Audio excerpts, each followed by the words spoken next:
মানে ইউসুফ নবীকে জামা ধরে টান দেওয়ার পরে উনি যে দৌড় দিয়েছিলেন দরজার কাছে যাওয়ার পরে দরজা খুলেছে না, উনি দৌড় দেওয়ার সঙ্গে সঙ্গে দরজা খুলে গেছে না। তাফসিরে খাসেন মুফাসসির লিখেছেন উনি যখন জুলাইখা টান দিয়েছে পেছন দিক থেকে, আল্লাহ পাক ফেরেশতা জিবরাইলকে সামনে এনে একটা চিঠি ধরেছিলেন। চিঠিটার ভেতরে লেখা ছিল, আমি তোমার মালিক বলছে তুমি কিন্তু জেনা করতে পারো না। ওয়ালাকাদ হাম্মাত বিহি ওয়া হাম্মা বিহা, আল্লাহ পাক বলেন জুলাইখা যেভাবে রাজি হয়ে গিয়েছিল জেনা করার জন্য, ইউসুফ নবীও কিন্তু ঝুঁকে পড়েছিলেন। ঠিক আছে অর্থ? না না, আপনি আলেন হুজুর তো কিছু বলেন না, আপনার দোষ না, আপনি তো লাইনের লোক। এই যে হুজুর বসে আছে এত বড় পাগড়ি মাথায় দিয়ে, ঠিক আছে অর্থ? না না, অর্থ ঠিক না। ওয়ালাকাদ হাম্মাত বিহি ওয়া হাম্মা বিহা, বাংলা অর্থ কিন্তু এইটাই দাঁড়ায়, জুলাইখা যেমন সব কাপড় চোপড় খুলে রাজি হয়েছে জেনা করার জন্য, ইউসুফ নবীও কিন্তু রাজি ছিলেন। কারণ মানুষের ভেতরে একটা চাহিদা আছে, উনিও তো মানুষ না ফেরেশতা। এই হিসাবে বাংলা অর্থ যদি করি আমার ঈমান থাকবে? নবীর উপর একটা তহমত চলে যাচ্ছে। আল্লাহ পাক পরের শব্দে জানিয়েছেন লাউলা আর বুরহানা রব্বি, যদি তার রব তাকে কিছু বুরহান দলিল প্রমাণ না দেখাতেন। তাফসিরে অনেকগুলো নাম এসেছে, তার ভেতরে একটা আল্লাহ পাক ফেরেশতা জিবরাইলকে একটা চিঠি দিয়ে সামনে দাঁড় করিয়েছিলেন। ফেরেশতা এসে বলে, দেখো এদিকে তাকাও, তোমারও মন ওদিকে ঝুঁকে গেছে, কারণ যেমন তেমন মহিলা না, কিসের পরিমণি আর কিসের ঐশ্বরিয়া। এটা বিশ্ব সুন্দরী ছিল ওই সময়। আমি হাদিসে পড়েছি তামাম দুনিয়ায় 4 জন মহিলাকে আল্লাহ সব চাইতে বেশি সৌন্দর্য দান করেছিলেন, তার ভেতরে জুলাইখা 3 নম্বরে। সব চাইতে বেশি সুন্দরী ছিলেন পৃথিবীতে আমাদের আদি মাতা হযরতে হাওয়া আলাইহিস সালাম, 2 নম্বরে ইব্রাহিম নবীর দ্বিতীয় প্রথম স্ত্রী হযরতে সারা, 3 নম্বরে জুলাইখা, 4 নম্বরে আমাদের নবী মুহাম্মদ রাসূলুল্লাহর ছোট মেয়ে ফাতিমাতুজ জোহরা রাদিয়াল্লাহু তাআলা আনহা। তামাম দুনিয়ায় এত সুন্দর করে আল্লাহর কাউকে বানাননি, কিয়ামত পর্যন্ত বানাবেন কিনা তাও জানি না। পুরুষের ভেতরে যে 2 জন মানুষের নাম আমরা জানি সবচাইতে সুন্দর ছিল, তার 1 নম্বরে আমাদের নবী মুহাম্মদ রাসূলুল্লাহ, 2 নম্বরে ছিলেন হযরত ইউসুফ। তাহলে পৃথিবীর শ্রেষ্ঠ সুন্দর সুন্দরী দাঁড়িয়ে আছে, যৌবনের চাহিদা আছে, সব কমপ্লিট, 10টা দরজায় তালা লাগানো। ইউসুফ নবী কিন্তু এই দৃশ্যটা দেখে সব কাপড় চোপড় খুলে যখন জুলাইখা দাঁড়িয়ে আছে তিনি ঝুঁকে পড়েছিলেন। আল্লাহ প্রথমবার এইটাই দিয়েছে, ওয়ালাকাদ হাম্মাত বিহি ওয়া হাম্মা বিহা। একটা বিহি দেওয়া আছে আর একটা বিহা দেওয়া আছে, একটা পুরুষ একটা মহিলা। মানুষ হিসাবে 2 জনেরই চাহিদা ছিল, কিন্তু ইউসুফ নবীকে আল্লাহ দলিল দেখিয়েছেন, এই জন্য তিনি সব কিছু বাদ দিয়ে দৌড় দিলেন। দরজার কাছে যখন যাচ্ছিলেন, মুফাসসির লিখেছেন ইউসুফ নবী ওই সময়ও কিন্তু ধারণা করে না যে দরজা খুলতে পারে, কারণ তিনি জানতেন যখনই আসেছি দরজাগুলো তালা লাগিয়েছে, 1টা 2টা না 10টা দরজায় তালা লাগানো। উনি আল্লাহর উপরে ভরসা করে গিয়েছেন, একেবারে দরজার কাছে যে দেখে না দরজা খোলে না। আল্লাহ পাক এইটাই জানিয়েছেন, আল্লাযীনা জাহাদু ফিনা লানাহদিয়ান্নাহুম সুবুলানা। এখানে কিন্তু সাবিল দেয়নি, আল্লাহ সুবুল দিয়েছেন।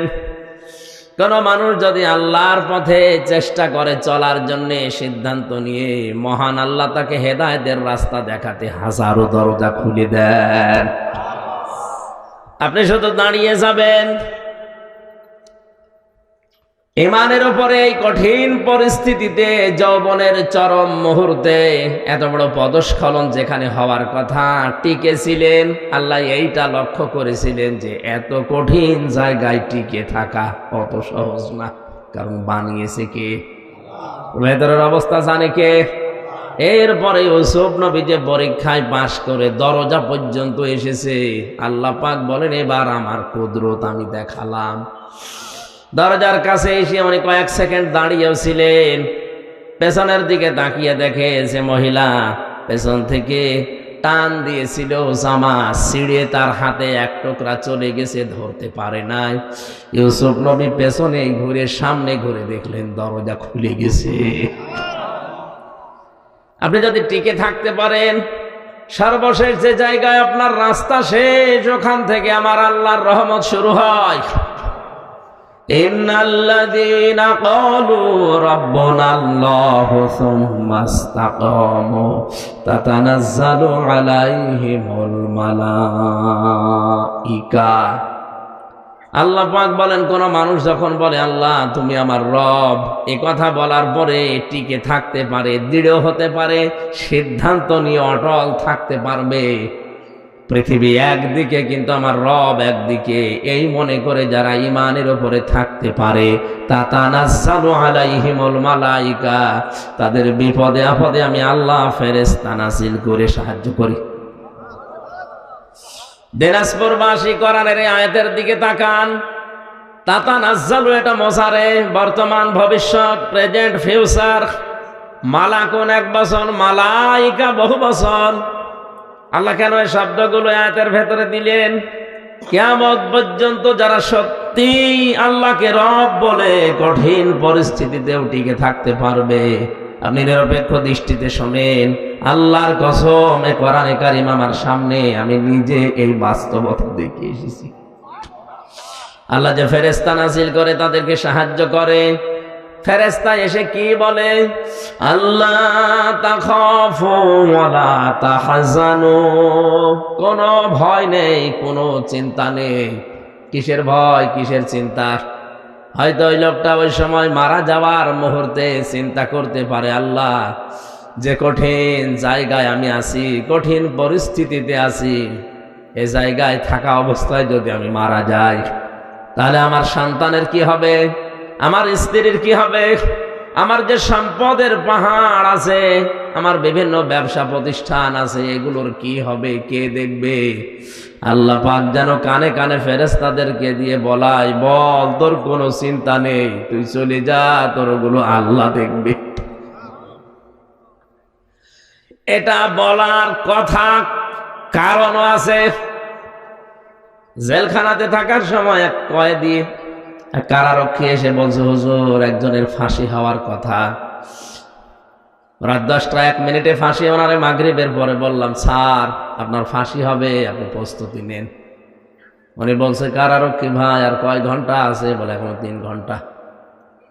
উনি বলে, দেখো 3টা ঘন্টা সময় নষ্ট করা দরকার নেই, আমি 2 ঘন্টা ঘুমালাম, তুমি আমারে ডেকে দিও। দিনাজপুরবাসী আমরা আছি কোন জগতে? তারাও তো এই জগতেরই মানুষ। মাত্র 3 ঘন্টা পরে যার ফাঁসি, সেই লোকটা বলছে 2 ঘন্টা পরে আমারে ডেকে দিও, আমি এখন ঘুমিয়ে গেলাম, অথচ তার ছেলে ঘুম হয়ে আছে।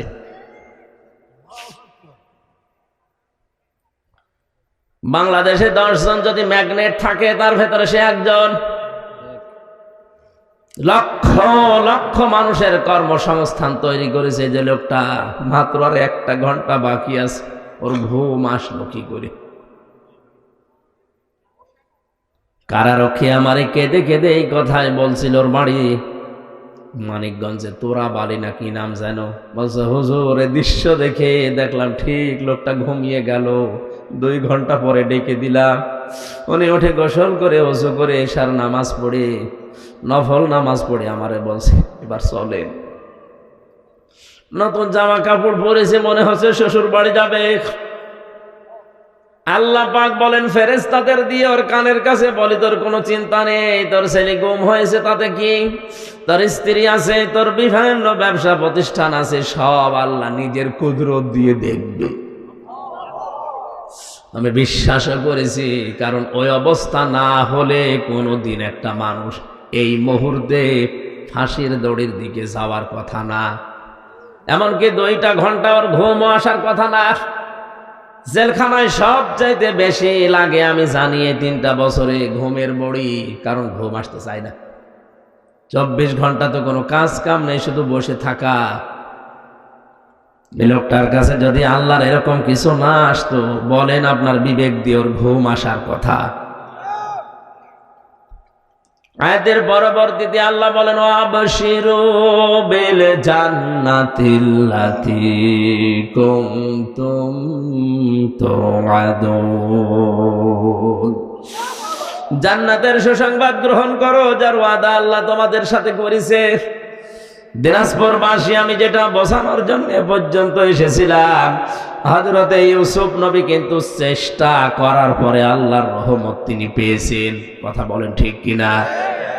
আর যে মানুষগুলোর নাম দেখলাম, আলেমগুলোর নাম এখানে লেখা আছে, আলেমদের ইবাদত বন্দেগী ওই পর্যায়ে যাই না, এই জন্য আল্লাহর কিছু আমরা দেখতেও পাই না।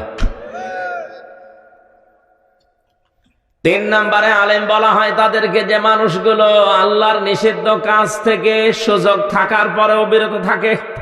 এটা আজ অনেক সাধারণ মানুষ না, আলেমদের ভেতরে এটা আমাদের নেই। সুযোগ না পেয়েই ছাড়ে না, সুযোগ পেলে তো আল্লাহর রাস্তায় চালায় না। এটা আলেমের বৈশিষ্ট্য না। আর সুযোগ আছে সব ওকে, পরিবেশ কিন্তু না, আপনি যাবেন না, এইটাই তো আলেম।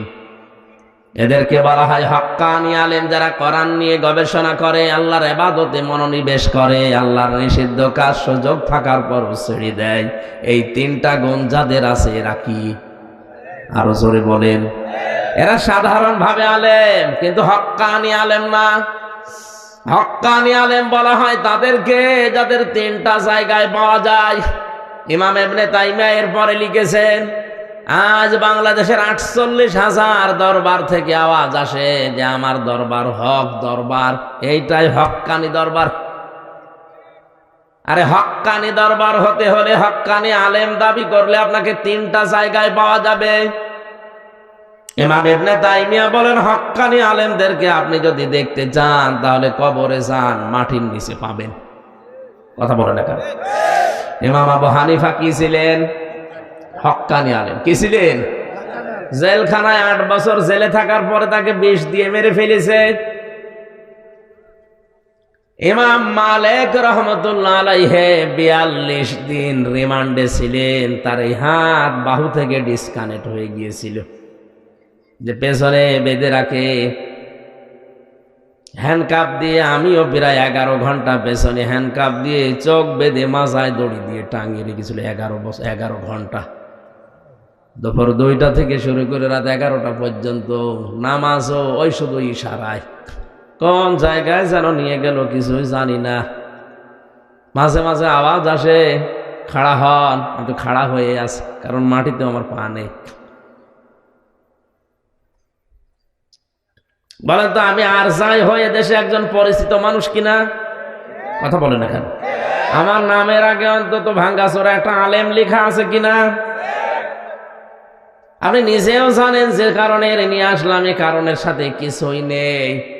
কোন কারণে আপনি পেছনে হ্যান্ডকাপ দিয়ে, তা ওটা লাগলে আবার হাত কেটে যায়। মাজায় দড়ি দিয়ে মনে হচ্ছে কুকুর শ্রীগাল গরুর গলায় দড়ি দিয়ে নিয়ে যাচ্ছে। আল্লাহ এই দৃশ্য দেখে না, কারণ উনি এখন অন্ধ। হ্যাঁ, 3 নম্বরে আলেম আমরা জানি মোসাদ্দেদে আল-ফেসানি রহমতুল্লাহ আলাইহি। আমি যত হক্কানি আলেমের জীবনী পড়েছি, অধিকাংশ দেখবেন এখন মাটির নিচে। 2 নম্বরে হক্কানি আলেম পাওয়া যায় জিহাদের ময়দানে, 3 নম্বরে পাওয়া যায় জালেমের জেলখানা।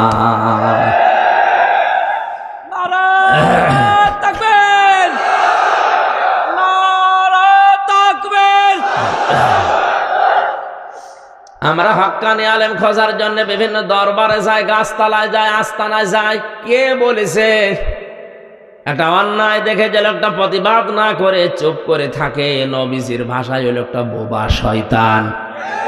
আরো আসতে বলেন। এদেশে আমার যতটুকু ধারণা, কারো লাগতো না অন্যায় শুরু হলে 48,000 পীর যদি একবারে প্রেস ক্লাবের সামনে গিয়ে বলতে, এটা চলতে দেব না, জীবন দেব, এটা চলতে দেব না, কোনো অন্যায় দেশে প্রমোট করতে পারতো না। এত বেশি বেশি খাবার খায়, শুধু ভুড়ি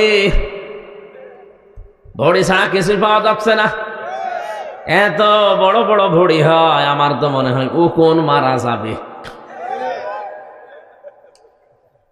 মহিলারা ওদেরকে দেখে লজ্জা পায়, আল্লাহ সেলিমে হয় আমাদের আর পেট হয় এর। কি পেট দাও, আখেরই পেট বানিয়েছে।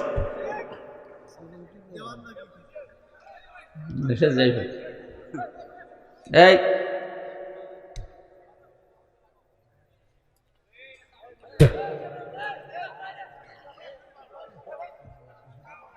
ঠিক আছে, আসলে জ্বরের বড়ি খেয়ে আসলাম তো, গার ভেতরে ঘেমে সব চলে যাচ্ছে। আবার বাতাস করলে তো ঝামেলা, গলা বসে যাবে।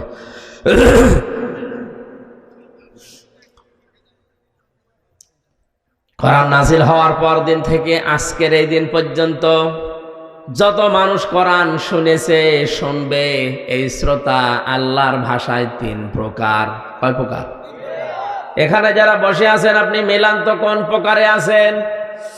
আল্লাহ পাক বলেন পয়লা নম্বরে শ্রোতা কোরআনের তারা হবে। ওয়াকালাল্লাযীনা কাফারু লা তাসমাউ লিহাযাল কুরআনি ওয়ালগাউ ফীহি লাআল্লাকুম তাগলিবুন। সূরা হামিম সেজদা 24 নম্বর পারা 18 নম্বর পৃষ্ঠার 10 নম্বর লাইনে 26 নম্বর আয়াত। এটা আল্লাহ পাক বলেন, হে নবী, কাফেরেরা কোরআন শুনবে না, শুনতেও দেবে না। যেখানে আয়োজন হবে ওরা হট্টগোল করে, গন্ডগোল করে, বিশৃঙ্খলা সৃষ্টি করে বন্ধ করে দেবে। আর ওরা মনে মনে মানুষকে বলবে, কোনো চিন্তা নেই, বন্ধ করো, গালেব হওয়া যাবে। যদি বিজয়ী হতে চাও তাহলে কোরআনের আলোচনা বন্ধ করো, কোরআনের তাফসীর যেখানে হয় ওটা বন্ধ করে দাও, তাহলে বিজয়ী হবে তোমরা।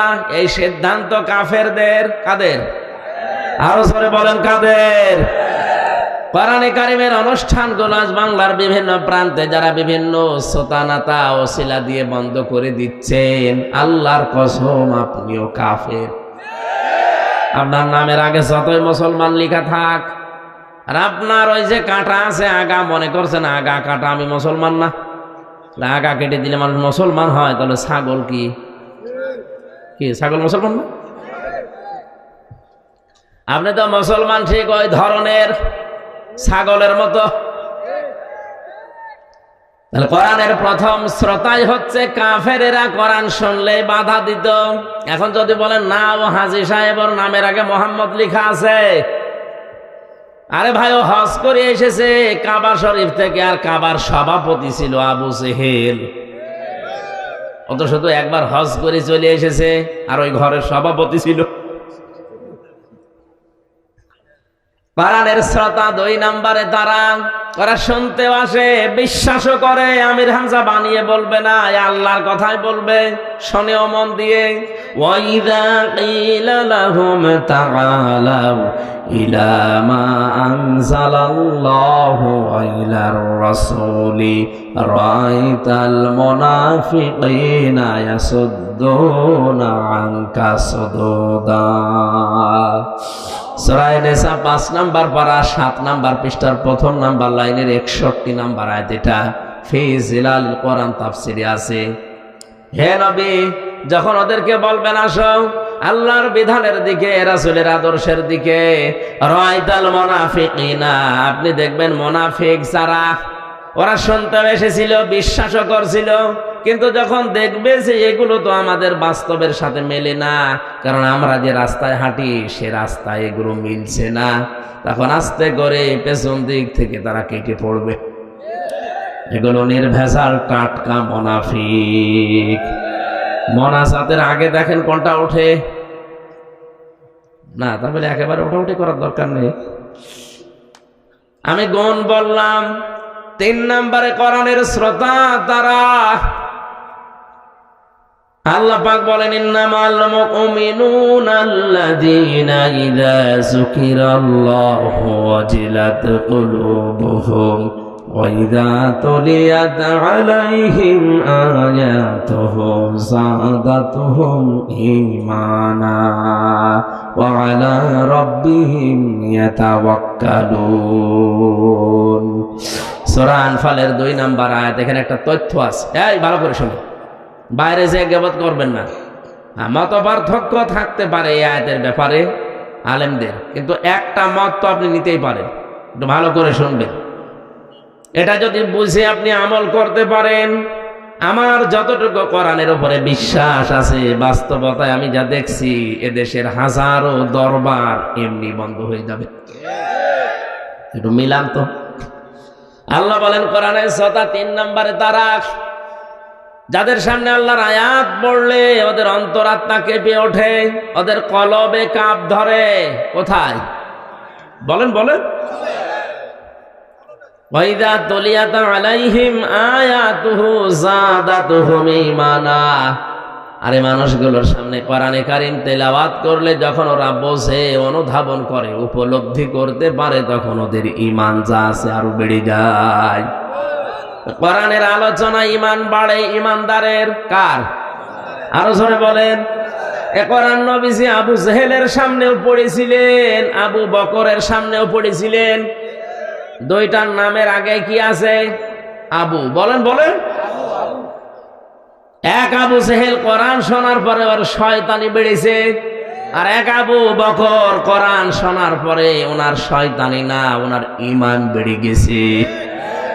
এখানে যদি আবু বকরের মতো মন নিয়ে বসেন, মাস্ট বি আপনার ঈমান বাড়বে। কি গ্যারান্টি আল্লাহর? যাদাতুহুম ঈমানা, আপনার ঈমান বাড়বে। কিন্তু আবু জাহেলের মন নিয়ে যদি কেউ বসে, ওর ঈমান না, ওর শয়তানি বাড়বে।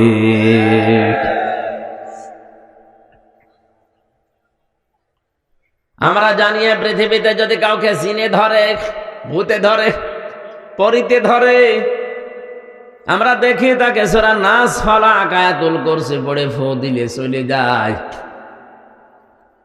অথচ যে মানুষ কোরআনের দিকে তাকায় না, ওকে আমার আল্লাহ শয়তান বলে ঘোষণা দিয়েছেন। অমাইয়াশু আন যিকিরির রহমানি নুকাইয়িদ লাহু শাইতানান ফাহুয়া লাহু করিন। সূরা যুখরুফের ভেতরে আছে 25 পারার 11 পৃষ্ঠার প্রথম লাইনে আছে, আল্লাহ পাক বলেন, আমার কোরআন থেকে যে লোকটা মুখ ফিরিয়ে নেয়, আমি আল্লাহ ওর পেছনে একটা শয়তান নিযুক্ত করে দেই। ও আর শয়তান তখন পার্থক্য থাকে না, দুইটাই এক হয়ে যায়।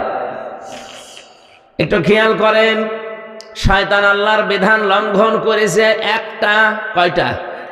বলেন না কেন? কিন্তু আল্লাহর বিধানের বাইরে নতুন করে কোনো আইন বা বিধান ও বানায়নি। আল্লাহ বলেছিলেন সেজদা দে, দেয়নি, এতটুকুই। কথা বলে না কেন? ওকে আল্লাহর আইনের বিরুদ্ধে নতুন করে কোনো আইন বানিয়েছে? বলেন বলেন না। ওর দোষ ছিল একটা, যে মানে নাই আল্লাহর একটা বিধান। এই জন্য আল্লাহকে মারদুদ, শয়তান, রাজিম, কত কিছু বলে জান্নাত থেকে দূর করে দিয়েছে। দুইটা জিনিস থেকেও বঞ্চিত, কোনোদিনও ক্ষমা পাবে না, কোনোদিন জান্নাত পাবে না। একটা বিধান শুধু মানে নাই, নতুন করে কোনো কিছু ওই বিধানের বাইরে তৈরি করতে যাবে, করে নাই। কিন্তু যে মানুষ আল্লাহর শ্রেষ্ঠ সৃষ্টি দাবি করার পরে আল্লাহর আইন মানে না, আল্লাহর এগেনস্টে নতুন করে আইন বানিয়ে পরিবার, সমাজ, রাষ্ট্র চালাতে চায়, এটা তো শয়তানের দাদা। জিন শয়তান আয়াতুল কুরসি নাস ফালাক পড়লে চলে যায়। আর এরকম শয়তান যারা আছে, এদেরকে পুরা কোরআন পড়িয়ে ফু দেবেন। সুতরাং আল্লাহর আইনের বিরুদ্ধে যারা আইন বানাচ্ছেন, আল্লাহর কোরআনের এগেনস্টে যারা নতুন নতুন নিয়ম নীতি বানিয়ে দুনিয়ার মানুষকে শান্তি দিতে চান, শান্তি আপনি দিতে পারবেন না, আর অশান্তির দাবানাল চলবে। এর একটা প্রমাণ এই শরীফ থেকে শরীফা। আপনি হয়তো টের পাচ্ছেন না কোথায় যাচ্ছে এটা। সকালবেলা একটা লোক বলল আমি শরীফ, বিকালে বলছে না আমার শরীফা মনে হচ্ছে। আপনার মনে হোক, এ পর্যন্ত থাকলেও তো ছিল। এটা যদি রাষ্ট্রীয়ভাবে আপনি কায়েম করে ফেলতে পারেন, সংসদে, হাইকোর্টে যদি এটা পাশ হয়ে যায়, কি হবে বুঝতে পারছেন? ও বিকাল বেলা বলবে আমি তো শরীফা, আমার এই মহিলা হোস্টেলে সিট দেন। কি কথা বলেন? দেওয়া লাগবে। আপনি যদি বলেন না দেব না, আপনার এগেনস্টে মামলা হবে। এখন যে মহিলা হোস্টেলে আপনার মেয়ে আছে, আপনার বোন আছে, আপনার ফুফু আছে, ও যতই শরীফা দাবি করুক না কেন, মাল তো শরীফ, মাল শরীফ না। ওরে যদি ওখানে থাকতে দেন, ও ঠিক থাকবে? একজন প্রশ্ন করছে, হুজুর যুবক যুবতী এক জায়গায় থাকা জায়েজ আছে কিনা? জায়েজ আছে, কিন্তু থাকবেন কি করে? আপনি তো থাকবেন না, থাকবে? বলছে যুবক যুবতী এক জায়গায় ঘুমানো জায়েজ আছে কিনা ফতোয়া দেন। ফতোয়া দেব কি? আপনি কি ঘুমাবেন? আপনি ঘুমাবেন? আপনি শরীফ থেকে শরীফা হয়ে মহিলা হোস্টেলে সিট নিয়ে আপনি ঘুমাবেন? পরবর্তী প্রজন্ম যা আসবে সব জারজ আসবে, সূক্ষ্ম ষড়যন্ত্র করে আমাদেরকে লূত আলাইহিস সালামের জামানার ওই জাতির মতো বানাতে অনেকে চেষ্টা চালাচ্ছে। এই সমকামিতারও বলছে না এটা হিজরা। কে বলেছে হিজরা? হিজরা এটা শারীরিক সমস্যা। আর এই সমকামিতা যারা প্রমোট করছেন এটা কিন্তু আপনার মানসিক সমস্যা, মানসিক বিকৃতি করে ফেলেছেন আপনি। আল্লাহর বিধানের বাইরে নতুন করে বিধান চালু করতে চাচ্ছেন, তার সৃষ্টিকে আপনি পাল্টিয়ে দিতে চাচ্ছেন। অনেকে আজ বিভিন্ন জায়গায় দেখা যাচ্ছে ডাক্তার দিয়ে, অনেক মেয়ে পর্যন্ত সার্জারি করে নিজের শরীরের গঠন পাল্টিয়ে কোন কায়দায় যেন লজ্জা স্থান পাল্টিয়ে ওরা ছেলে হওয়ার চেষ্টায় আছে। পারবেন না, কিয়ামতের আগে এটা সম্ভব না। কেন সম্ভব না বলেন তো? সূরা আলে ইমরানের 6 নম্বর আয়াতে আল্লাহ দলিল দিচ্ছেন, ওয়াল্লাযী ইউসাব্বিরুকুম ফিল আরহামি কাইফা ইয়াশা লা ইলাহা ইল্লা হুয়াল আজিজুল হাকীম। আধুনিক যে তাফসীর গুলো পাওয়া যায় দেখবেন ওখানে আছে, তিনি সে আল্লাহ যিনি মায়ের রেহেমের ভেতরে তোমাদের আকৃতি তৈরি করেন। তাহলে আকৃতি বানানো, এই গঠন বানানোর দায়িত্ব কার? আরো জোরে বলেন কার? কোরআনে কারীম প্রমাণ দিচ্ছে, ফালিয়ানজুরিল ইনসানু মিম্মা খুলিকা মিম্মা দাফিক ইয়াখরুজু মিন বাইনিস সুলবি ওয়াত তারাইব। সূরা তারিকের ভেতরে আছে, আল্লাহ পাক বলেন মানুষকে নজর করে দেখে না যে কি জিনিস দিয়ে তারে বানালাম। বাবার স্ফলিঙ্গ দিয়ে দ্রুত গতিতে বের হয়ে যাওয়া এক ফোঁটা নাপাক পানি দিয়ে ওর জন্মের উৎস। এটা শরীর থেকে বের হলে শরীর নাপাক হয়ে যায়, গোসল ফরজ হয়ে যায়। পৃথিবীর কোন মার্কেটে দোকানে যার 4 আনাও দাম নেই আছে? কেউ ফিরে দিলেও নেবে? বলে না কেন? এটা বের হওয়ার সঙ্গে সঙ্গে মায়ের রেহেমের ভেতরে যখন যায়, বিজ্ঞান এখন প্রমাণ করছে এক একটা ফোঁটার ভেতরে কম পক্ষে 40,000 মানুষ বানানোর ক্ষমতা আছে। বাবার স্ফলিঙ্গ থেকে মায়ের রেহেম পর্যন্ত যেতেছে, জরায়ুর সাথে ধাক্কা লেগে দেওয়ালের সাথে তাল লেগে অনেকে পুড়ি মারা যায়। ওই রেহেম পর্যন্ত পৌঁছাতে পারে হয়তো 1টা 2টা 5টা 7টা 13টা পর্যন্ত বাচ্চা এই দুনিয়ায় ক্যালিফোর্নিয়া একজনের হয়েছে। আমি যেহেতু একজন, তাহলে আমি ওই 40 লাখের ভেতরে মাত্র একজন। কথা বলেন? আল্লাহ দয়া করে ওই জায়গা থেকে আমারে পৌঁছিয়ে দিলেন। বিজ্ঞান এখন দেখতে পাচ্ছে গবেষণা করে, এই বীর্যটা যাবার পরে বাবার এই নাপাক বীর্য দিয়ে আল্লাহ 4টা জিনিস তৈরি করে, চুল, রগ, হাড় আর পর্দা। কয়টা? বলেন বলেন। মায়ের রেহেমের ভেতরে যে নাপাক পানির থলি আছে, এইটা দিয়ে আল্লাহ আরো 4টা জিনিস বানায়, রক্ত, গোশত, চর্বি আর চামড়া। 4 4 8টা জিনিস যখন এক হয়, আল্লাহ পাক বলেন আমার বান্দা আর বান্দি বানাতে আমি আল্লাহ 5টা জিনিস আমার রব নামের খাতিরে দান করি। وجعل لكم السمع والأبصار والأفئدة إلى آخر آيات। সূরা নাহাল 14 নম্বর পারার 14 নম্বর পৃষ্ঠার 14 নম্বর লাইনের 78 নম্বর আয়াতের মাঝে আছে, আমি আল্লাহ শ্রবণ শক্তি, দর্শন শক্তি, বাক শক্তি, আকেল শক্তি আর ঘ্রাণ শক্তি এই পাঁচটা আমার রব নামের কারণে দান করি। দিনাজপুর বসে মগজ যদি থাকে মাথায় চিন্তা করেন, আল্লাহ যদি ওই সময় একটাও কম দিত আপনি হতেন কিন্তু অপূর্ণাঙ্গ। দর্শন শক্তি যদি আল্লাহ না দিত আপনি কানা হয়ে দুনিয়ায় আসতেন। কথা বলেন না কেন? অনেক কানা দুনিয়ায় আসে না। আপনি যদি কানা হতেন তখন বুঝতেন কি ঠেলা। কুমিল্লায় একবার খাবার খাচ্ছিলাম, পাশে দেখে এক অন্ধ, বিদ্যুৎ চলে গেল, আমরা হাউমাউ করছি, কোথায়? তাড়াতাড়ি জেনারেটর চালু করে, কারেন্ট কোথায় গেল? আলো নেই। মাত্র 2 মিনিটের ভেতর ওনাদের জেনারেটরও নষ্ট, আলোর ব্যবস্থা করতে পারে নাই। অন্ধ আমার হাত চেপে ধরে বলছে, হুজুর মাত্র 2 মিনিট কারেন্ট চলে গেছে, আপনি চিল্লাচ্ছেন, অথচ আজ 42 বছর আমার জীবনে কারেন্ট নেই। 2 মিনিটের ভেতরে যদি আপনি এত চিল্লা পাল্লা করেন, আমি 42 বছরে তো আমার কান্নাকাটি করার দরকার কি? আল্লাহ হারিয়েছি আমি ছাড়া দুনিয়ায় কেউ জানে না। আপনি একটু চিন্তা করেন, যারা অন্ধ, উনি ওই দিন একটা তথ্য বলেছিলেন, হুজুর আপনারা যারা চোখওয়ালা মানুষ স্বপ্ন দেখেন, কিন্তু আমরা যারা অন্ধ তারা স্বপ্ন দেখি কিন্তু কিছু দেখতে পাই না, শুধু আওয়াজ শুনি। কত বড় নিয়ামত এই দর্শন শক্তি আল্লাহ পেটের ভেতরে আপনাকে দিয়েছেন। আল্লাহ পাক বলেন, 8 5 13টা যখন এক হয়ে যায় তখন ওর আকৃতি তৈরি করার জন্য ফেরেশতারা আমাকে 40 দিন পরে যেটা পাল্টায়, আমারে জিজ্ঞাসা করে এটা করব কি? এর ছেলে বানাবো না মেয়ে বানাবো?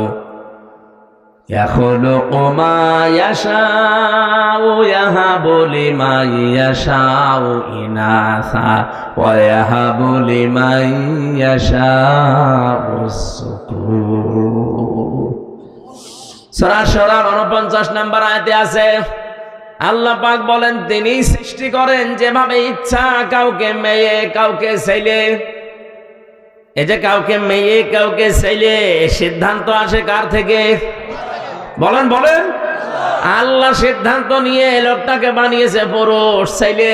এটা তো এখন বলে না আল্লাহর আইন আমার ভালো লাগছে না, আমি মেয়ে হয়ে যাব।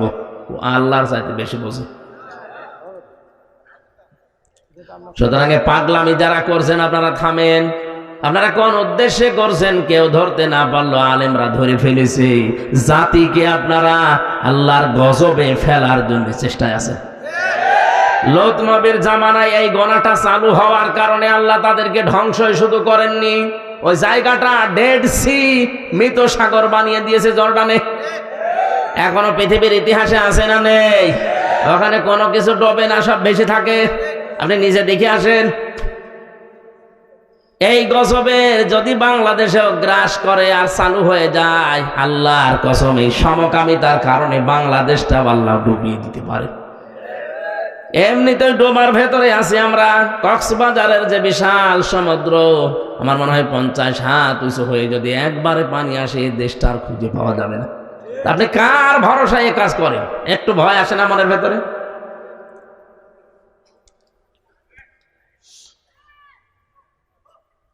আমার ভাইরা,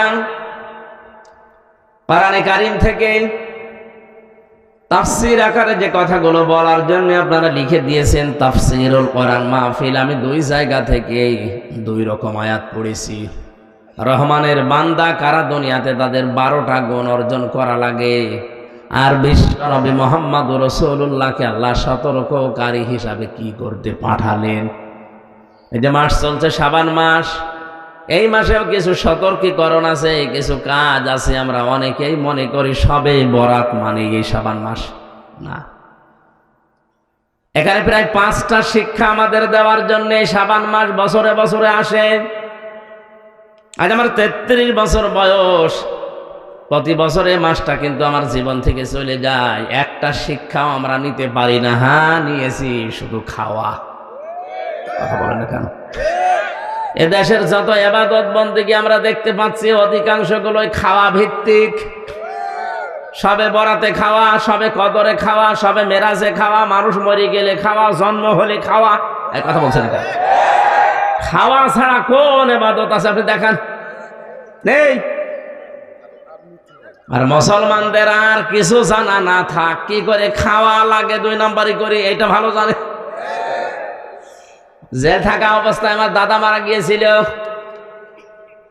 একবার বলছিল একটা গল্প, এক লোক মুসলমান, খ্রিস্টান আর ইহুদি 3 জন মিলে বন্ধুত্ব করে দোস্তি করে বেড়াতে গেছে। সন্ধ্যাবেলায় 3টা 4টা রুটি কিনে বলছে আমরা খেয়ে নেই। 3 জন 3টা খেয়ে আর একটা আছে। ইহুদি খ্রিস্টান বলছে আমরা তো এখন খেলাম, এটা রেখে দাও, পরে ক্ষুধা লাগলে খাওয়া যাবে। মুসলমান বলছে না, আসো টেনে ছিঁড়ে ভাগ করে খেয়ে ফেলি, ওর ধান্দা শুধু খাওয়া। খ্রিস্টান বলছে না, এখন ঘুমাও, রাতের বেলা ঘুমের ভেতরে যে আশ্চর্য স্বপ্ন দেখবে সেই রুটি খাবে। মুসলমান বলছে এবার ঠিক আছে, ঘুমাও। ওরা 2 যখন ঘুমিয়েছে, ও উঠে রুটি খেয়ে মুখ মুছিয়ে এবার ঘুমিয়েছে। ইহুদি ডাক দিয়ে বলো, ভাইরা ওঠো, আমি আশ্চর্য স্বপ্ন দেখলাম। কি? আমি দেখি আমার নবী মুসা আলাইহিস সালাম 6ষ্ঠ আসমানে আমারে ডাক দিল, উম্মত তোর উপরে আমি খুশি, ওই যে রুটি আছে তুই খাবি। এত উপরে নিয়ে আমার নবী যদি আমারে বলতে পারে এ রুটি আমার, রুটি আছে।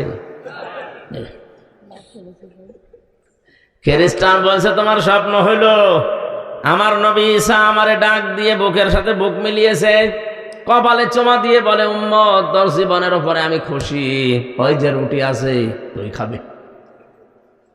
রুহুল্লাহ বলা হয় যাকে এত বড় পাওয়ারফুল নবী, বাবা ছাড়া দুনিয়ায় এসেছে, এই নবী আল্লাহর ছেলে বলে আমরা জানি।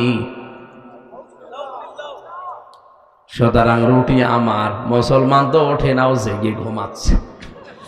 আরে চিমটি দিয়ে তুলেছে, ওঠ, রুটি আর নেই। অত জানে রুটি আছে কি নেই। শেষে ওইটা বলছে তোমাদের স্বপ্ন আমি সব শুনেছি, এটা স্বপ্ন হইল। তোমরা যখন ঘুমিয়ে আছো, আমি দেখি বিশাল এক দৈত্য দানব বড় এক মগর নিয়ে আমার সামনে এসে বলছে, এই মুসলমান, জীবন যদি বাঁচাতে চাস রুটি খা। আমি করব কি? জীবন বাঁচানোর তাকিদে রুটি খেয়ে ফেলিস। ইহুদি খ্রিস্টান বলে, ভাই এত বড় বিপদ গেল, তুমি ডাকতে পারলে না, ডাকবো কি করে? একজন আছে 5ম আসমানে আর একজন 6ষ্ঠ আসমানে, আমি তো খুঁজেই পাইনি। খাওয়া কি করে লাগে আমরা অন্য কিছু না জানলে এই ধান্দাটা ভালো জানি, খালি খাওয়া, খাওয়ার উপরেই চলছে।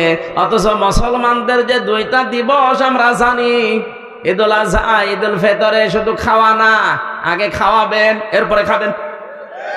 কি? ঈদুল ফিতরে আপনি নিজে 1 মাস রোজা রাখার পরে মরণের খাওয়া খাবেন, হবে না। আগে সাকাত দেন, ফিতরা দেন, দান করেন, সেমাই কিনে দেন, গরিব মানুষ খাবে, হাসবে, ওর হাসি দেখে আপনি হাসবেন। ঈদুল আজহাতেও তা জবাই করে আপনি পশু খেয়ে ফেলবেন, হবে না। আগে গরিবকে পৌঁছিয়ে দেন, গরিবের সন্তানগুলো খাবার খাবে, হাসবে, ওর আনন্দ দেখে আপনি আনন্দ করবেন। তাহলে ইসলামের ইবাদত হচ্ছে আগে ত্যাগ, এরপরে ভোগ। বলেন না কেন? এ বাকি বাদ দিয়ে আর যা আছে আপনি তাকান, আগে ত্যাগ না আগে ভোগ? খালি খাবো নেব, খাবো নেব। এই নতুন নতুন দিবস তৈরি হয় আর খালি খাওয়া বাড়ে। এই যে কয়েকদিন আগেও একটা দিবস, কয়েকদিন পরে আসবে 14ই ফেব্রুয়ারি, এটাও একটা দিবস অনেকে বানিয়েছে। এ দিবসে খালি খাবো নেব, খাবো নেব। কথা বলে দেখো। ও আর 25 মিনিট আছে। এনাকে অনেকে এখানে টাকা পয়সা 1 বছর ধরে গুছিয়েছে, উনি ওই শরীফাকে ফুল কিনে দেবে। এ দিবস মুসলমানদের জন্য না, মুসলমানদের দিবস শুধুমাত্র ওই 2টা। কান খাড়া করে শোনেন, যত বড় গুরুত্বপূর্ণ মানুষ আপনার জীবন থেকে হারিয়ে যাক, সর্বনিম্ন আপনি শোক পালন করবেন 3 দিন। কয়দিন? বলেন বলেন। আর মহিলার যদি স্বামী মারা যায় 4 মাস 10 দিন, সেটা আলাদা। পৃথিবীতে আর যারা যায় হারায়, সে মা হোক, বাবা হোক, ছেলে হোক, মেয়ে হোক, নেতা হোক, যদি হারিয়ে যায়, মারা যায়, তার জন্য শোক পালন করার সর্বোচ্চ কয়দিন? আর আমরা এমন মানুষ হারায়, তার জন্য শোক চলছে, কিয়ামত পর্যন্ত চলবে, তাও শোক শেষ হবে না। কোন জায়গা থেকে আপনি ইসলাম নিয়েছেন? আমি আশা করছি আপনার বিবেকের দরজায় ধাক্কা লাগবে। এরপরেও যদি আপনার কিছুই মনে না হয়, আমার মনে হয় আপনার বিবেকের উপরে উপরে পোশাক করেছে। অবশ্য ঠিক, ঠিক আছে, আপনার বিবেকটা খুলবে তো ইনশাআল্লাহ। আল্লাহ রাব্বুল আলামিন 3 নম্বরে যেটা বলতে চেয়েছিলেন, যাদাতহুম ঈমানা, তাদের ঈমান বেড়ে যায়। তাহলে আল্লাহর আইন মানে নাই, কিন্তু নতুন করে আইন আর বানায়নি, এজন্য আল্লাহ তাকে মারদুদ, রাজিম, শয়তান, বের হয়ে যা, দূর হয়ে যা, ক্ষমা পাবি না, জান্নাত পাবি না, এত কথা বলেছে কোরআনে। আর যে মানুষ আল্লাহর আইন মানে না, আল্লাহর আইনের বিরুদ্ধে নতুন করে আইন বানায়, বলেন তো এটা আল্লাহর কাছে শয়তানের চাইতেও খারাপ কিনা? আমি আর নিচে নামলাম না, এরপরেও আপনি না বোঝার ভান করে আছেন, আমি জানি, কিন্তু যারা বোঝার তারা বুঝেছে। আয়াতের মূল শব্দ ছিল কি? অজিলাত কুলুবুহুম। অজিলাত মানে ধাক্কা দেয়, কাঁপন ধরে। কুলুবুহুম, তাদের কলব। এই ভালো করে শোনেন, মানুষের কলব আমরা অনেকেই মনে করি কলব আছে বাম স্তনের 2 আঙ্গুল নিচে, এই কারণে পীর সাহেবরা বলে ধাক্কা দাও, বলে না? এই যে কফ লাম বা কলবন, কলব শব্দের শাব্দিক অর্থ কোরআনে কারিমে আল্লাহ বিস্তারিত দিয়েছেন।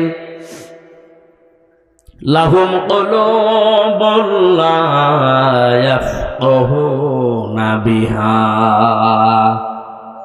এটা সূরা আরাফে আছে, 9 নম্বর পারা 13 নম্বর পৃষ্ঠার 2 নম্বর লাইনের 179 নম্বর আয়াতের মাঝে আছে।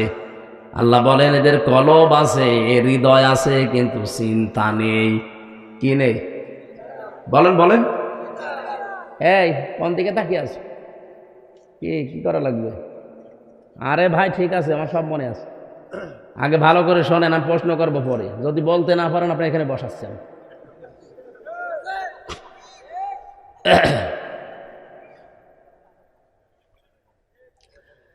খেয়াল করে শোনেন, অনেক বেদাত এই দেশ থেকে বিদায় হবে আজটা বুঝলে। আল্লাহ বলেন তাদের কলব আছে, হৃদয় আছে, কিন্তু কোনো চিন্তা নেই, তারা বোঝে না। তাহলে কলবের কাজে আয়াত দ্বারা প্রমাণ কি? চিন্তা করা, বোঝা, কি করা? বলেন বলেন। আমরা যেটা বলেছি বাম স্তনের 2 আঙ্গুল নিচে এটা আছে, এখানে যদি আপনি ধাক্কা দেন তাহলে পরিষ্কার হবে, আপনি ভালো হয়ে যাবেন। হাদিস বলা হয় এখানকে দলিল দিয়ে, আলা ইন্না ফিল জাসাদি মুদগাতুন ইদা সালুহাত সালুহাল জাসাদু ওয়া ইদা ফাসাদাত ফাসাদাল জাসাদু আলা ওয়াহিয়াল কলব। নবীজি বলেন সাবধান, জেনে রাখো, প্রতিটি মানুষের শরীরের ভেতরে একটা গোস্তের টুকরা আছে। আমি আলেমদেরকে বলছি, আলা ইন্না ফিল জাসাদি, নবীজি কিন্তু আলা ইন্না ফিল সদরি দেয়নি, দিয়েছে যে বুকের ভেতরে, আলা ইন্না ফিস সিররি, মাথার ভেতরে। কোন জায়গার নাম নবীজি নির্ধারিত করেননি, বলেছে এই মানব শরীরের ভেতরে। মাথা কি শরীরের অংশ না? বুকটা শরীরের অংশ না? হ্যাঁ কথা বলেন। আমার 3.5 হাত বডি শরীরের অংশ, তাহলে এর ভেতরে কোন জায়গায় আছে যে গোস্তের টুকরাটা ভালো হলে মানুষ ভালো হয়ে যায়, খারাপ হলে মানুষ খারাপ হয়ে যায়। আলা জেনে রাখো, ওয়াহিয়াল কলব, ওই গোস্তের টুকরার নাম হচ্ছে কলব। নাম কি? তাহলে নবীর হাদিস থেকে, আল্লাহর আয়াত থেকে কি বোঝা গেল? এটা আমার কোন জায়গায় আছে নবীজি নির্ধারিত করে বলেন না যে মাথায় আছে, বুকে আছে, পেটে আছে, না, এটা বলেননি। আপনি হাদিসের ব্যাখ্যা পড়েন, পাবেন না। উনি বলেছে শরীরের ভেতরে। এখন যে শব্দটা নবীজি দিলেন, আলা ইন্না ফিল জাসাদে মুদগাতুন, কি দিয়েছেন? মুদগা কাকে বলা হয়? বিজ্ঞান এখন কম্পিউটার দিয়ে দেখিয়ে দিচ্ছে যে মুদগা তৈরি হতে 3টা জিনিস লাগে। কয়টা? মানুষের এই যে রেহেমের ভেতরে যে 40 দিনে পাল্টায়, এটার নাম প্রথমে হয় আলাক, জমাট বাঁধা রক্ত, ঝুলন্ত যোগ, মাটির নির্যাস। বাকি 40 দিনে যেটা হয়ে যায় তার নাম মুদগা। কি? মুদগা হওয়ার জন্য শর্ত 3টা। 1 নম্বরে ওর ভেতরে রক্ত থাকা লাগবে, 2 নম্বরে ওর ভেতরে চর্বি থাকা লাগবে, 3 নম্বরে রাবারের উপরে দাঁত দিয়ে কামড় দিলে যেভাবে দোড়া কাটা ভাগ বসে যায়, ওর ভেতরে ওরকম দাগ দেখা যাবে। আমি এখানে সভাপতি সেক্রেটারি যারা আছে, মুরব্বী মানুষ, এমনি মরে যাবে, তারপরও বলছি আপনারা যদি মাথা ফাটিয়ে এই জায়গায় কলয় যে মগজটা বের করে নিয়ে আসি, আর বাম স্তনের এই জায়গা থেকে যদি কেটে গোস্তটা নিয়ে আসি, আপনাদের কাছে আমার প্রশ্ন, এবার বলেন তো কম্পিউটারের সাথে, নবীর হাদিসের সাথে, কোরআনের আয়াতের সাথে মিলছে কোনটা?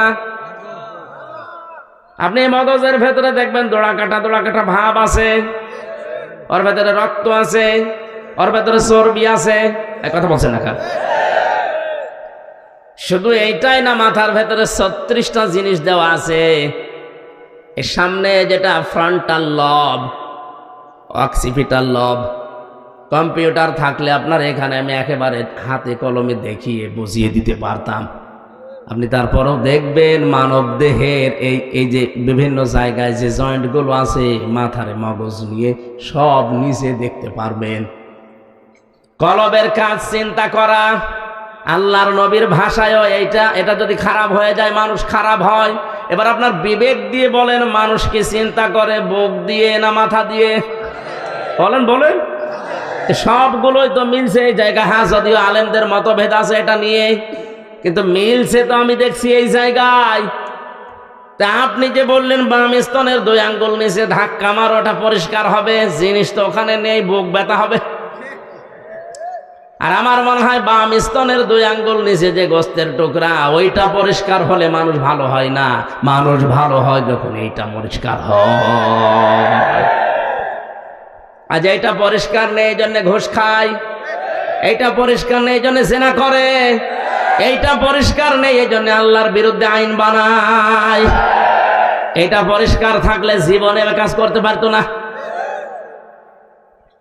কোরআনের শ্রোতা 3 নম্বরের দ্বারা যারা কলব ধাক্কা দেয়, ঝালঝালা পয়দা হয়, শরীরের পশমগুলো খাড়া হয়ে যায়। ওয়াইজা সামিউ মা উনজিলা ইলার রাসূলি তারা আয়ুনাহুম তাফিদু মিনাদ দামি মিম্মা আরাফু মিনাল হক ইয়াকুলুনা রাব্বানা আমান্না ফাকতুবনা মা'আশ শাহিদিন। সূরা মায়েদা 7 নম্বর আর 1 নম্বর পৃষ্ঠার 1 নম্বর লাইনের 83 নম্বর আয়াত এটা। হে নবী, আপনি যখন কোরআন শোনাবেন মানুষদেরকে, যারা আপনার বক্তব্য বুঝতে পারবে, উপলব্ধি করবে, দেখবেন ওদের চোখ দিয়ে পানি পড়ছে। কোরআনের আলোচনায় সবার চোখে পানি আসে না, আমরা তো বুঝি না, এতে পানি আসবে কি করে? কোরআনের শ্রোতাদের বৈশিষ্ট্য 3 নম্বর এটা, ওয়ালা রাব্বিহিম ইয়াতাওয়াক্কালুন। কোরআন শুনে বুঝে উপলব্ধি করে বাড়ি যাওয়ার সময় সিদ্ধান্ত নেয়, জীবন চলে গেলেও আল্লাহর উপরে ভরসা আমি শেষ করব না। জোরে বলেন সুবহানাল্লাহ। তাহলে আমরা কোরআনের 1 নম্বর শ্রোতা হতে চাই না, 2 নম্বরও না, 3 নম্বরটা হতে চাই। কথা বলেন। এই কোরআন থেকে আমরা তেলাওয়াত করলাম সূরা মুদ্দাসসিরের মাত্র 2টা আয়াত। জবান খোলে তাফসীর আকারে শোনার জন্য আল্লাহর কালাম পড়েন। আউযু বিল্লাহি মিনাশ শাইতানির বিসমিল্লাহির রহমানির রহিম।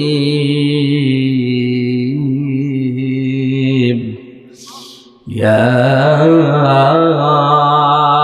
আইয়ুহাল মুদ্দাসসির কুম ফাআনযির। এ পর্যন্ত থাক। সূরা মুদ্দাসসির 56টা আয়াত আছে, 2টা রুকু আছে, মাত্র 2টা আয়াত পড়েছি। মক্কায় নাজিল হয়েছে এটা। কোন আয়াত থেকে কেউ যদি কথা শুনতে চায় 5টা বিষয় খেয়াল করা লাগে। তার শুদ্ধ তেলাওয়াত, মাতৃভাষায় অর্থ, ঐতিহাসিক প্রেক্ষাপট, বাস্তব ব্যাখ্যা আর মূল শিক্ষা নিয়ে বাড়ি দেওয়া। কয়টা?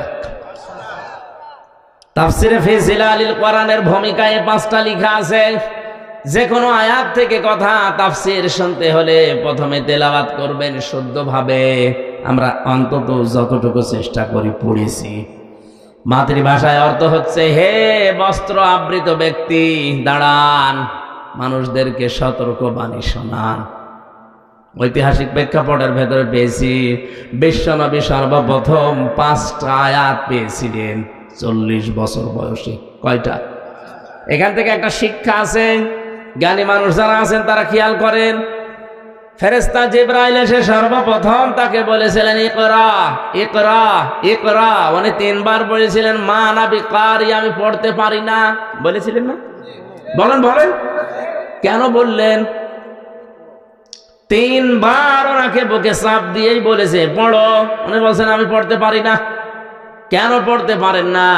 4র্থবার যখন বললেন ইকরা বিসমি রাব্বিকাল্লাযী খালাক, নবীজি কিন্তু তখন পড়া আরম্ভ করেছিলেন। প্রশ্ন করলেন জিবরাইল, এতক্ষণ পর্যন্ত কেন তুমি এ কথা আমারে বললে না যে পড়া লাগবে কার নামে?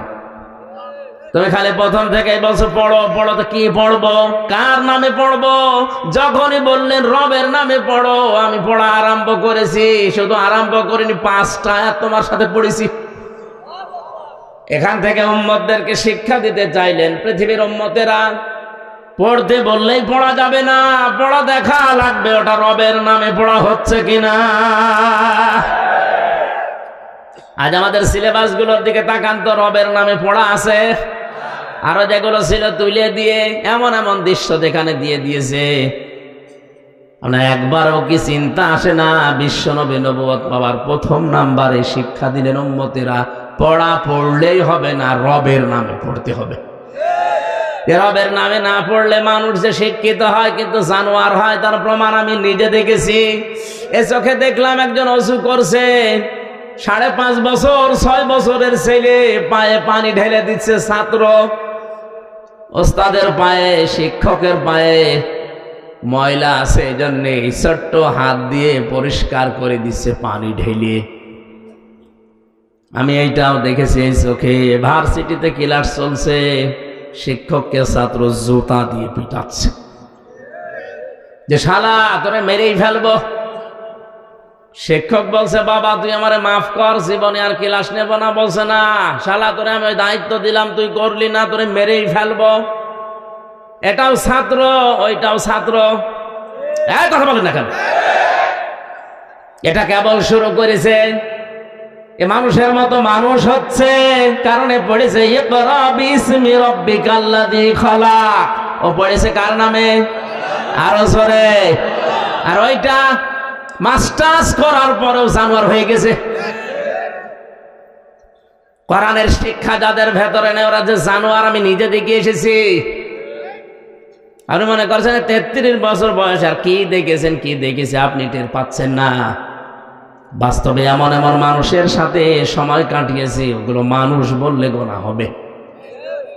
সর্বোচ্চ বিদ্যাপীঠ থেকে মাস্টার্স করে এসে ওই জায়গায় চেয়ারে বসা, কিন্তু মানুষের সাথে এমন আচরণ করে, আমার নিজের সাথে যদি এটা করে তো এই লোকটারে ধরলে কি করতো? অথচ লোকটা মাস্টার্স করা। কোরআনের শিক্ষা, রবের শিক্ষা নেই, এজন্য মানুষের পরিবর্তে হয়ে গেছে শিক্ষিত শয়তান। নাই তো ওস্তাদকে কেউ জুতা দিয়ে পিটাতে পারে? নবীর এই শিক্ষা আমরা যদি উম্মত হিসাবে নিতে না পারি, আগামীতে আপনি যে প্রজন্ম রেখে যাচ্ছেন ওটা আপনার জন্য রব্বির হামহুমা কামা রব্বায়ানি সাগীরা দূরের কথা, কবরের পাশে এসে দাঁড়িয়ে প্রসাব করবে। এই জন্য রবের নামে শিক্ষা ব্যবস্থা চালু করা দরকার, এটা আমাদের ইমানের দাবি। ৯৬% মুসলমানের দেশে যদি রবের নামে পড়া শুরু না হয়, আমি পড়বো কার নাম নিয়ে? সুতরাং আমাদের শিক্ষা ব্যবস্থায় 1 থেকে মাস্টার্স পর্যন্ত 100 মার্কের কোরআন এবং হাদিস আমরা মাস্ট বিচাই। ইন্নাদ-দীনা ইনদাল্লাহিল ইসলাম। বিসমিল্লাহির রহমানির রহিম। ইকরা বিইসমি রাব্বিকাল্লাযী খালাক। এগুলো মনোগ্রামে লিখে দেন। এগুলো বাদ দিয়ে কি লিখেছে ও নিচেও বোঝে না, যাদের বোঝায় তারাও বোঝে না। প্যাক আরম্ভ করেছে। আশা করছি আপনি বিবেক দিয়ে শুনছেন, যারা উপলব্ধি করছেন। আর যারা শোনার পরে যাদের কলব নেই, মরে গেছে, মরা মানুষের সামনে বলা আর না বলা সমান। আমার ভাইরা, আমি কলবের পরিচয়টা দিতাম না, এই কারণে দিয়েছি, যারা আজ মানুষকে ধোঁকা দিয়ে বোকা বানিয়ে বাম স্তনের 2 আঙ্গুল নিচে গোস্তের টুকরা কলব, এটা ধাক্কা মারো পরিষ্কার হবে, এই কথা বলে পরিষ্কার করাছে। জিনিস যদি ওখানে না থাকে, কারণ চিন্তা করে মানুষ মাথা দিয়ে, আর মগজের যে সিস্টেম মদগার সাথে মিলছে মাথা, এটা মেলে না। তাহলে এই ব্যবসাগুলো আজ বাংলাদেশে যারা বিভিন্ন মরিদ নিয়ে করছে, যে ধাক্কা লাগাও, ও যখন বুঝবে কি ধাক্কা লাগাবো, এখানে তো জিনিস নেই, আমার বুক ব্যথা হবে, আমি আরো দলে নেই, তখন ওদের দরবার এমনি বন্ধ হবে। তখন ওই সময় তোরা আমির হামজাকে দেখতে পারবে। কথা বলে না কেন? এই জন্যই বলো পীর বিরোধী। কিসের পীর বিরোধী? আপনি ভণ্ডামি করে খাচ্ছেন। চট্টগ্রাম সিলেট বিভাগে গরম সন্নি ঠান্ডা সন্নি নাম নিয়েছে, কাজ কামার নেই। আমার স্টেজে কত আলিম বসে থাকে, তারা ভুল ধরতে পারে না। ওর নামের আগে পীরে কামেল লেখা আছে, ও ভুল ধরে বসে আছে। ওর পেটে বোম মারলে অর্থনীতি কারে বলে ইসলামী, ও বলতে পারে না। 48,000-এর ওপরে পীর। আমি অহংকার করে বলছি না, আল্লাহর কসম আমি অহংকার করে বলছি না। 48,000 পীর আছে দেশে, হাতে গোনা কয়েকটা বাদ দিয়ে ইসলামী অর্থনীতির যে নিয়ম নীতিগুলো আছে 27টার উপরে যদি কেউ বলতে পারে, আমি মরে যাব। অথচ বিশাল হক্কানি দরবারের ডিলার নিয়ে বসে আছে। মোশারাকা কি, মোদারাবা কি, মোরাবাহা কি, এক একটা আবার 6 প্রকার, 5 প্রকার, 3 প্রকার, ও কিচ্ছু জানে না। ইসলামী যে অর্থনীতি একটা চ্যাপ্টার আছে, এটা যে একটা ইবাদত, ও জানেই না, পীর হয়ে বসে আছে। অথচ নামাজের পরে আল্লাহ যাকাত ভিত্তিক অর্থনীতির কথা দিয়েছেন না দেননি? কয়বার? 82 বার। কয়বার? আপনার কাছে নামাজের মাসলা মানুষ নিতে আসে, মুরিদেরা শিক্ষক হিসাবে। পীর মানে শিক্ষক, পীর মানে কি? মুরিদরা আপনার কাছে অর্থনীতি, যাকাত কি, এটা নিতে আসবে না। আপনি তো সিস্টেমই বলছেন না, ব্যাংকিং ব্যবস্থা কি, এটা কিভাবে জবাব দেবেন? আপনি এই জন্য ধোকা দিয়ে বোকা বানিয়ে ওরে বলছে তুই জিকির কর, তোর কলবে ময়লা, ও কিছু নেই, আন্দাজ। আল্লাহর এই নামকে যারা পরিবর্ধন করে জিকির করাচ্ছেন, আপনার ডবল শাস্তি হবে। এটা সূরা ফুরকান 19 নম্বর পারার 4 নম্বর পৃষ্ঠার 13 নম্বর লাইনে আছে, ওয়াল্লাযীনা লা ইয়াদউনা মা'আল্লাহি ইলাহান আখার। এই যে মা মানে সঙ্গে, আল্লাহকে ডাকে কিন্তু আল্লাহর পাশাপাশি অন্য কাউকে ডাকে। আজ বিভিন্ন জেলাতে, বিশেষ করে ব্রাহ্মণবাড়িয়া, কুমিল্লার ওই লাইনে আল্লাহকে কিছুক্ষণ ডাকার পরে পরে দেখি মাঝে মাঝে ইয়ালি বাবা, শালি বাবা, খাজা বাবা, এই কথা বলছেন এখানে। এগুলো প্রকাশ্য শিরক এবং কবিরা গুনাহ। আল্লাহ ছাড়া কারো নামে জিকির করা জায়েজ নেই। বলেন না কেন? রাসূলুল্লাহর নামে কোনো জিকির নেই। কেউ যদি বলে ইয়া রাসূলুল্লাহ, ইয়া রাসূলুল্লাহ, ওর গুনাহ হবে। জিকির হিসাবে শুধু আল্লাহর নাম, আর রাসূলের নামে হবে দরুদ। বলেন কথা আর পায় না, বলে রসুলের কোনো মহাব্বত নেই, রসুলকে খাটো করে। তোমার এত মহাব্বত, জীবনে কোনোদিন রাজপথে তোমার দেখলাম না। আর রসুলের মহাব্বত না থাকলে 3 বছর আমি অন্ধকারে কাটালাম এই কারাগারে, কি খেলা করার জন্য কাটিয়েছি। যত মহাব্বত সব ওর ভেতরে। এই শয়তানদের কোনো কাজ কাম নেই, তো কি করবে? মানুষকে ধোঁকা দিয়ে বোকা বানিয়ে উল্টা পাল্টা কথা বলে খালি সময় নষ্ট করে। নবীজি এই শিক্ষা নিয়ে বাড়ি আসার সময় বলেন তো এই তথ্য যদি ফাঁস হয় যে আসলে তো ভোকা এ ভুয়া, এই তিশার এই যে কি নাম জানো মোস্তাক, এর যেমন ভুয়া ভুয়া বলে তাড়া দিয়েছে, এ পীর গুলোকে ভুয়া ভুয়া বলে দরবার ছাড়া করবে।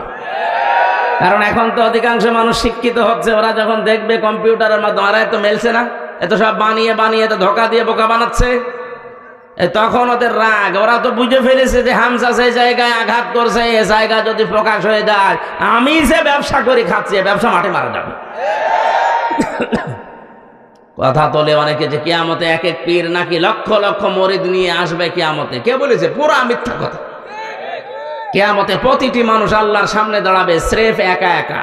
সূরা মরিয়ম 16 নম্বর পারা 10 নম্বর পৃষ্ঠা 15 নম্বর লাইনের 85 নম্বর আয়াতে 95 নম্বর আয়াতে আছে ওয়াকুল্লুহুম আতিহি ইয়াউমাল কিয়ামাতি ফারদা।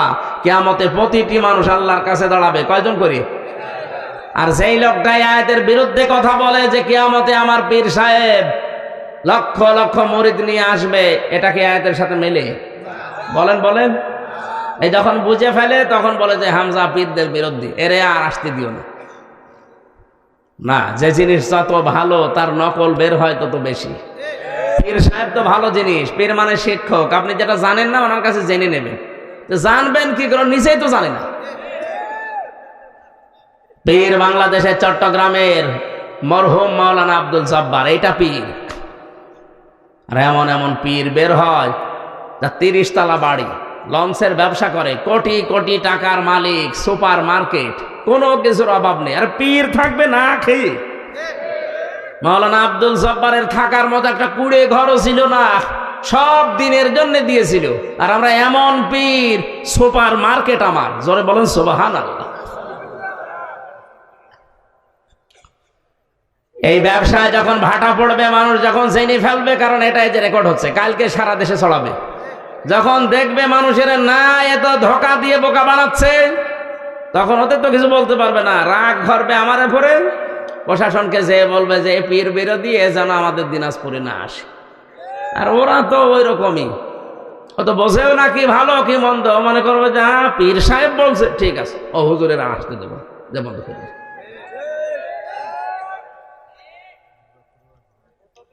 নবীজি মুহাম্মদুর রাসূলুল্লাহ 5টা আয়াত নিয়ে আসছিলেন, এত ভয় পেয়েছিলেন। বিশ্বনবী বলেন বাড়িতে যাওয়ার সময় দেখি ওই ফেরেশতা আকাশ আর জমিনে বিশাল একটা চেয়ারের ভেতরে উনি আছে, ওনাকে দেখে আমি ভয় পেয়ে গেলাম। তাফসীরে ইবনে কাসিরে পড়েছি বিশ্বনবী দৌড় দিতে গিয়ে পড়ে গিয়েছিলেন। তাড়াতাড়ি করে নিজেকে সামলিয়ে বাড়িতে এসে স্ত্রীকে বললেন জাম্মিলুনি জাম্মিলুনি ইয়া খাদিজা, আমার ঢেকে দাও, আমি ভয় পেয়েছি। হযরতে খাদিজা ওই দিন 5টা কথা বলেছিলেন। কয়টা? আরো জোরে বলেন বলেন। কোন স্ত্রী যদি তার স্বামীর পক্ষে এই 5টা কথা বলতে পারে, ওই স্বামী আল্লাহর জান্নাতি। এবার আমার যে শরীর, গলা, এমনকি 12টা বাজে, এখন কিছুক্ষণ পরে বোম ফুটবে কি, আর 1 মিনিট পরে বোম ফোটা শুরু হবে। এই জন্য কোম ফাংজিরের ব্যাখ্যা এখন আর সম্ভব না, আগামীতে নিয়ে আসেন।